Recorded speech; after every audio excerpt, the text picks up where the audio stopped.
Alors, c'est une info qui est tombée vendredi. C'est le Wall Street Journal au départ qui sort l'info. Uber aurait tout fait pour lancer son processus d'introduction en bourse prévu. Tenez-vous bien, premier trimestre 2019, donc le roi du VTC qui arriverait en bourse. On parle d'une valorisation. L'info a été confirmée ce week-end par Reuters de 120 milliards de dollars.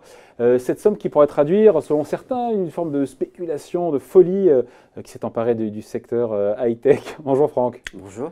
Franck Dedieu, donc professeur à l'IPAC Business School.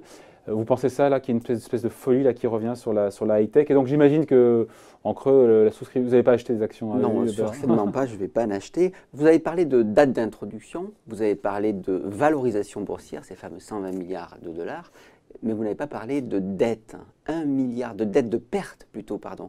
1 milliard de dollars de pertes au troisième trimestre 2018. Alors effectivement, vous allez me dire, les investisseurs, ils n'achètent pas les pertes actuelles. Ben oui, ils achètent les bénéfices profits futurs. Ben sauf oui. qu'à ce niveau-là, ça veut dire qu'ils prennent des risques énormes.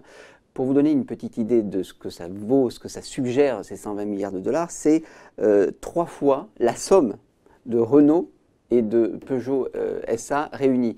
Ouais, mais on pourrait faire ça pour Apple aussi. Oui, d'accord, mais enfin, sauf que là, vous avez quand même Renault qui fait, Peugeot par exemple, qui fait suffisamment de gains pour être valorisé à peine 6 fois ses profits. Donc vous avez vraiment deux mondes qui sont radicalement différents et qui supposent quand même beaucoup de risques pour cette action. Cher ami, évidemment, loin de moi l'idée de vous offenser dans cette affaire, mais les marchés, ils sont pas idiots, hein, ils ne sont pas ineptes. Ils ont des raisons d'acheter, encore une fois, cette boîte si chère s'il y a des pertes, parce que l'avenir, voilà, c'est une rupture technologique, il y aura des profits mirifiques à venir. Alors, effectivement, on l'a dit, les investisseurs achètent des profits futurs. Il y a quand même un argument, si on veut un petit peu penser contre soi-même, un argument qui joue et qui est en faveur d'une valorisation, je dirais, excessive de Uber, c'est sa situation de monopole. Ouais. La part de marché d'Uber, dans le VTC, c'est 69% aux États-Unis. Son concurrent, je vais vous le dire, c'est Lyft, qui lui aussi d'ailleurs, il y a une course un peu à l'introduction pour avoir les bonnes, voilà, pour avoir les liquidités au bon moment. 26% seulement de part de marché. Donc effectivement, sans vouloir faire de la psychanalyse un peu économique de bazar, vous avez il y a un rapport très étrange des Américains avec la notion de monopole, une sorte d'attraction-répulsion. Les Allemands, ils ont leur peur proverbiale de l'inflation. Ouais, nous, on a une passion pour l'égalité. Alors, les Américains, eux, c'est leur rapport au monopole. Hein. Ils ont été très, rappelez-vous, c'est historique, hein, la fameuse Sherman Act de 1890 qui va s'en prendre à Rockefeller. Alors là, effectivement, il ne s'agira pas de casser ce Uber, même si leur part de marché peut augmenter.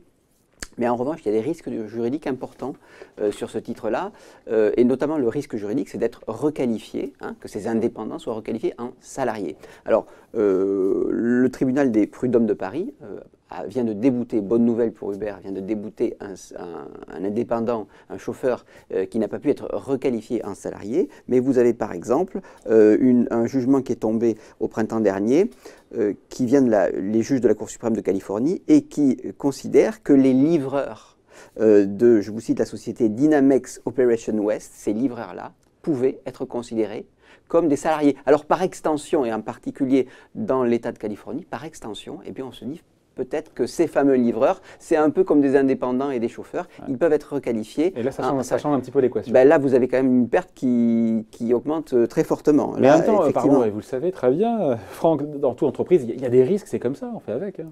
Oui, eh bien, ce que je voulais, il ne s'agit pas de.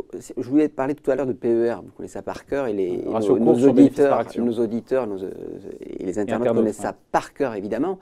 Quand je vous parlais de Peugeot qui se paye que 6 fois, si vous voulez, quand vous payez 120 milliards une société qui fait des pertes, ça veut dire que quelque part, vous tablez, à horizon 7-8 ans, sur des taux de croissance hallucinants. Mais ils sont hallucinants aujourd'hui. Non, les taux de croissance qui sont hallucinants, c'est les taux de croissance du chiffre d'affaires. Oui, le chiffre d'affaires. Ah oui, mais 38% de plus au troisième trimestre. Sauf que vous avez des modèles, alors là, il faudrait demander, il y a des experts véritablement, des analystes financiers qui suivent ça de très près, mais les dépenses de R&D, par exemple, en ce qui concerne Uber, sont absolument vertigineuses et finissent par absorber, je dirais, ce flux de chiffre d'affaires, d'activité, de sorte qu'on peut se demander si, effectivement, c'est une société qui peut, à moyen terme, disons, être rentable. En tout cas, quoi qu'il en soit, c'est ce prix-là valorise forcément, c'est 120 milliards de dollars, suggère qu'on parie sur des taux de croissance extrêmement élevés. Des taux de croissance extrêmement élevés. Mais historiquement, Apple a tenu ce taux de croissance, Amazon a tenu ce taux de croissance. Pourquoi ce délit de faciès sur Uber? Alors, moi, je veux tout juste vous dire une chose. C'est que d'abord, il y a un engouement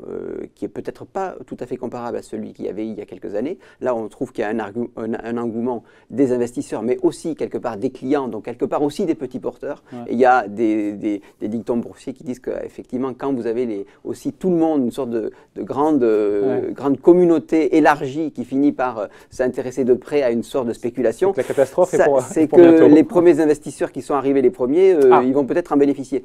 Mais regardez, il y a quand même un indice important, et je finirai par là, c'est que au mois d'août dernier, donc c'est quand même assez récent, vous avez Toyota qui a pris une participation et qui valorisait l'entreprise 72 milliards, la participation prise par Toyota dans Uber. 72 milliards, c'est 40% moins cher. C'est-à-dire, qu'est-ce qui s'est passé pour que le titre, la valorisation s'apprécie entre l'entrée de Toyota et la perspective d'entrer en bourse? C'était il y a quelques mois, c'était en août dernier. Donc vous voyez quand même qu'il y a quelque chose autour d'une véritable... ils sont rentrés pas cher alors, Toyota. Ou alors ils sont rentrés à leur prix, chers amis. En tout cas, ce qui s'est passé entre-temps, c'est quand même il y a eu des pertes.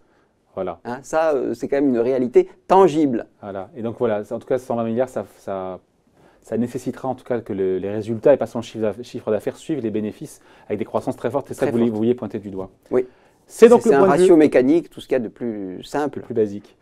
C'était donc le point de vue signé donc Franck Dedieu, professeur à l'IPAC Business School. Merci Franck. Merci.